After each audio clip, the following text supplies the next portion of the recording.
तो जैसा कि पिछले एपिसोड में हमने देखा कि फैंग उस कोमोडो ड्रैगन के हॉर्न को जिगजियान मार्शल हॉल में सबमिट करवा देता है, जिससे कि फैंग का लेवल अप हो जाता है और अब फैंग को सुप्रीम वार गोल्ड लेवल का टाइटल भी मिल जाता है। अब क्योंकि फैंग सुप्रीम वार गोल्ड लेवल का वॉरियर बन गया है तो अब फैंग वार गोल्ड पैलेस में भी ज्वाइन हो सकता है, तो इसलिए वो एआई सिस्टम फैंग का वार गोल्ड लेवल में ज्वाइन होने का फॉर्म भी सबमिट कर देती है। और अब फैंग को वार गोल्ड पैलेस की तरफ से उसे ज्वाइन करने के लिए एक रिवार्ड भी मिलता है, जो होता है कॉन्सिशनस इंडक्शन हेलमेट। और इस हेलमेट से क्या क्या होता है ये हमें आगे आने वाले एपिसोड में मालूम होगा। तो फैंग अपने उस हेलमेट को लेने के बाद अपने सभी दोस्तों से जिगजियान मार्शल हॉल से ग्रेजुएट होने के बारे में बताता है और कहता है कि अब मैं यहाँ से जा रहा हूँ। और फिर फैंग अपने सभी फ्रेंड्स और सीनियर्स को गुड बाय करने के बाद जिगजियान मार्शल हॉल से चला जाता है। अब आगे तो एपिसोड स्टार्ट होता है और हम देखते हैं बेस सिटी ऑफ जियांग नान के जिगजियान मार्शल हॉल को, जहाँ पर प्रेसिडेंट जू अपने ऑफिस में बैठे काम कर रहे थे कि तभी उनके पास एक नोटिफिकेशन आता है और उन्हें यह बताया जाता है कि अब जियांग नान बेस सिटी में एक नया इंस्पेक्टर आ रहा है और अब से बेस सिटी ऑफ जियांग नान की प्रोटेक्शन वही करेंगे और सारी सिक्योरिटी की मेंटेनेंस भी वही करेंगे।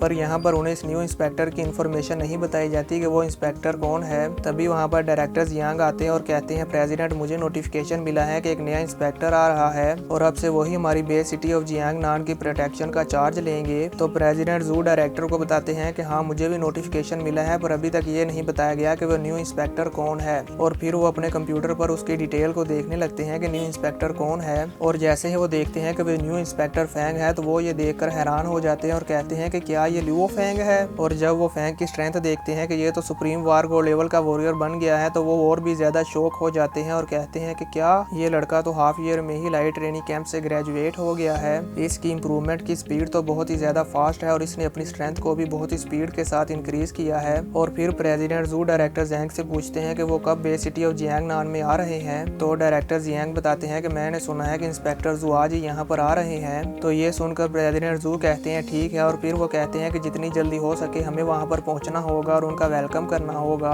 और फिर वो अपने ऑफिस से चले जाते हैं फैंग को वेलकम करने के लिए। व्यू चेंज होता है और हम देखते हैं कि फैंग अपने किंग लेवल फाइटर जेट में बैठ रहा होता है और फिर वो अपने फाइटर जेट के एआई सिस्टम से कहता है कि अब मुझे वापस अपने घर जाना है, चलो मेरे घर की तरफ। और फिर वो फाइटर जेट वहाँ से फ्लाई करता हुआ फैंग के घर की तरफ चला जाता है। व्यू चेंज होता है और हम देखते हैं कि फायर हैमर टीम जिम में प्रैक्टिस कर रही होती है और यहाँ पर हम देखते हैं कि फैंग का बेस्ट फ्रेंड भी वॉरियर बनने के लिए प्रैक्टिस कर रहा होता है और वो 900 kg का वेट लिफ्ट कर रहा होता है। तो फैंग के फ्रेंड को इतना ज्यादा वजन उठाते हुए देखकर उसका सीनियर कहता है कि तुमने तो 900 kg तक का वेट उठा लिया है, नॉट बैड, तुम अब इम्प्रूवमेंट कर रहे हो और बहुत ही जल्द तुम भी एक वॉरियर बन जाओगे। तभी वहाँ पर न्यूज आती है और वो बताते हैं कि हमारी बेस सिटी ऑफ जियांग नान के जिगजियान मार्शल हॉल में एक न्यू इंस्पेक्टर आ रहे हैं जिनका नाम है फैंग और अब से यही हमारी बेस सिटी ऑफ जियांग नान की प्रोटेक्शन करेंगे और सारी सिक्योरिटी को मैनेज करेंगे। तो ये देखकर फायर हैमर टीम बहुत ही ज्यादा हैरान हो जाती है और वो रिपोर्टर डिटेल में बताती है कि ये इंस्पेक्टर वही है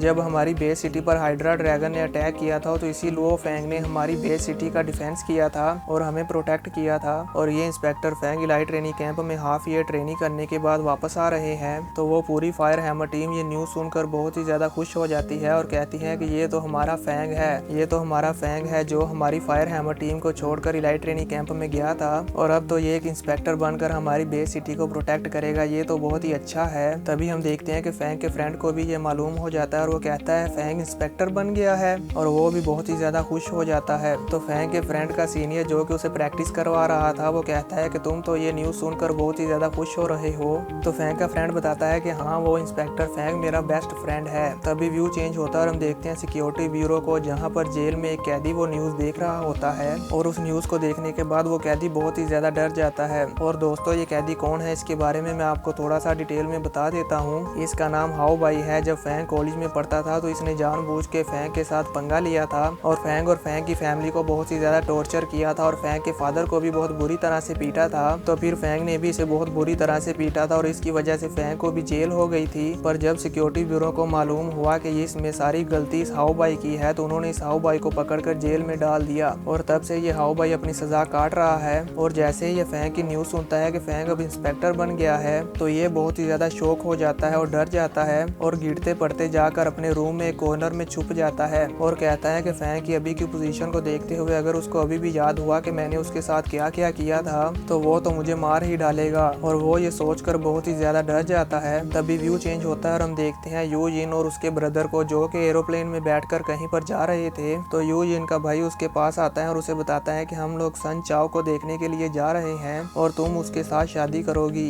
ये सुनकर यू जिन जरा भी खुश नहीं होती और गुस्से के साथ अपने ब्रदर को देखती है। तो यू जिन का ब्रदर उसे बताता है कि सन चाओ का फादर वार गोल्ड लेवल का वॉरियर है और वो अमेरिका में बिजनेस करने के लिए इंटरेस्टेड है। और अगर हम इस सन चाओ को फैंग के साथ कंपेयर करें तो फैंग का पोटेंशियल तो बहुत ही अच्छा है, क्योंकि मैंने उसे फाइट करते हुए देखा है। वो बहुत ही अच्छा लड़का है, लेकिन वो कभी भी इससे ज्यादा बेटर नहीं बन पाएगा। वो सिर्फ एक नॉर्मल वॉरियर ही बनकर रह जाएगा और वो तुम्हें प्रोटेक्ट नहीं कर पाएगा और ना ही हमारी फैमिली के लेवल के बराबर आ पाएगा। वो तुमसे शादी करने के लायक नहीं बन पाएगा। ये सुनकर यू जिन को और भी ज्यादा गुस्सा आता है और वो घूर कर अपने भाई को देखती है, पर उसके भाई को इससे कोई फर्क नहीं पड़ता और वो आराम से अपना जाम पीने लगता है और कहता है कि तुम्हारी मर्जी, मैंने तुमको दोनों चॉइसेस बता दी हैं। अगर तुम सन चाओ को चूज करती हो तो तुम्हारी लाइफ बहुत ही अच्छे से बीतेगी, आगे मर्जी तुम्हारी है। तुम किसे चूज करती हो ये तुम पर डिपेंड करता है, पर अगर तुम सन चाओ को चूज करती हो तो ये हमारी फैमिली के लिए बहुत ही अच्छा होगा। तभी वहाँ पर न्यूज आती है और इस न्यूज में फैंग के इंस्पेक्टर बनने के बारे में बताया जाता है। तो फैंग को न्यूज में देखकर और उसकी इंस्पेक्टर की पोस्ट को देखकर यू जिन के ब्रदर को बहुत ही ज्यादा बड़ा झटका लगता है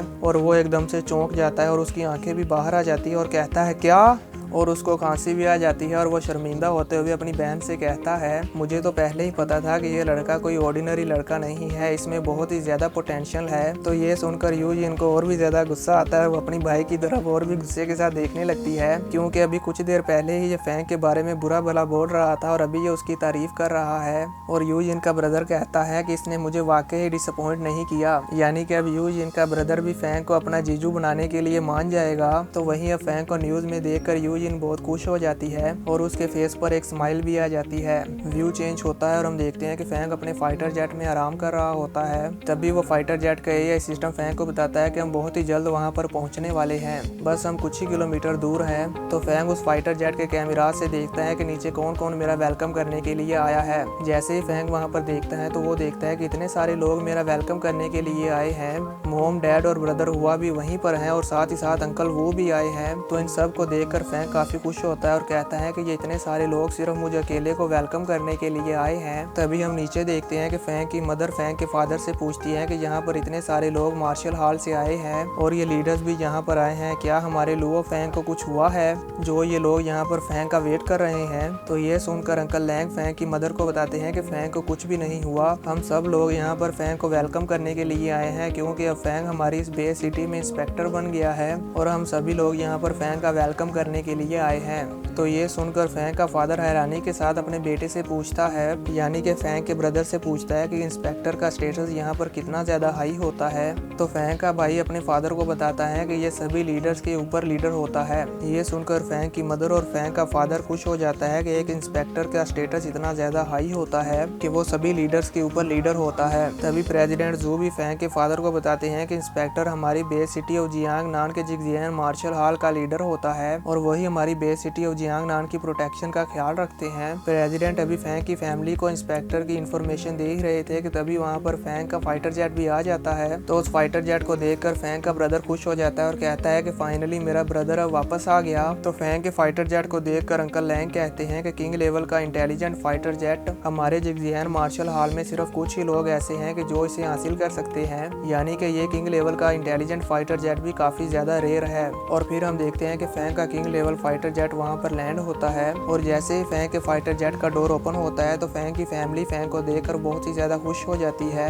और सभी जिगजियान मार्शल हॉल के मेंबर्स फैंग के सामने सल्यूट करते हैं। और फैंग उन सब लोगों में से चलता हुआ फायर हैमर टीम के कैप्टन के पास चला जाता है और वो कैप्टन भी फैंग को सल्यूट कर रहे होते हैं। तो फैंग फायर हैमर टीम के कैप्टन के साथ हैंडशेक करता है और उनसे गले मिलता है और फायर हैमर टीम का कैप्टन फैंग को देखकर बहुत ही ज्यादा खुश होती है और वो सारी फायर हैमर टीम फैंग के पास आ जाती है और वो सभी फैंग से मिलते हैं और बहुत ही ज्यादा खुश होते हैं, क्योंकि अब उनकी टीम का मेंबर वापस आ गया है और वो अब इस बे सिटी ऑफ जियांग नान का इंस्पेक्टर भी बन गया है। तभी वहाँ पर फैंग का बेस्ट फ्रेंड भी आता है और वो भी फैंग से मिलकर बहुत ही ज्यादा खुश होता है। और फिर फैंग उन सभी से मिलने के बाद अपनी फैमिली के पास जाता है और अपनी मोम से गले मिलता है और फैंग की मोम अपने बेटे को अपने सामने देखकर बहुत ही ज्यादा खुश होती है। और फिर फैंग अपने फादर और ब्रदर से मिलता है और इसी के साथ ये एपिसोड यहीं पर खत्म हो जाता है। तो दोस्तों, इसके नेक्स्ट एपिसोड को मैं 1-2 दिनों में अपने इस चैनल पर अपलोड कर दूंगा और अगर आपको मेरी एक्सप्लेनेशन पसंद आई हो तो कमेंट करके ज़रूर बताना। वीडियो को लाइक कर देना, चैनल को सब्सक्राइब करके बेल नोटिफिकेशन को ऑल पर सेट कर देना ताकि जब भी मैं वीडियो अपलोड करूँ तो आपको नोटिफिकेशन मिल जाए और आप मेरी वीडियो सबसे पहले देख सके। मिलते हैं नेक्स्ट एपिसोड में, तब तक के लिए बाय।